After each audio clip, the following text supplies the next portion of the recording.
PP अॻवान senator शेर रहमान जी नियाणी मारवी Malik brain haemorrhage सबबि लाडाणो करे वई आहे। सदर आसिफ अली ज़रदारी तरफ़ां मारवी मलिक जे लाडाणे ते ॾुख ऐं अफ़सोस जो इज़हार कयो वियो आहे। सदर आसिफ अली ज़रदारी तरफ़ां महरूमा जे लाइ मग़फ़िरत ऐं बुलंद दर्जनि जे लाइ ऐं वारसनि लाइ सबुर जी दुआ कई वई आहे।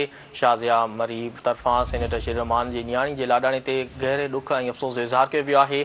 शाज़िया अता मरी जो चवणु हो त मारवी मलिक जे लाडाणे जी ख़बर ॿुधी सदमो पहुतो आहे। हम खे आगाह करे रहिया आहियूं इंतहाई अफ़सोसनाक ख़बर जे हवाले सां त पीपी अॻवान सेनेटर शेर रहमान जी नियाणी मारवी मलिक ब्रेन हेमरेज सबबि लाडाणो करे वई आहे। सदर आसिफ अली ज़रदारी तरफ़ां मारवी मलिक जे लाडाणे ते ॾुख ऐं अफ़सोस जो इज़हार कयो वियो आहे। सदर ज़रदारी तरफ़ां महरूमा जे लाइ मग़फ़िरत ऐं बुलंद दर्जनि जे लाइ ऐं वारसनि लाइ सबुर जी दुआ कई वई आहे।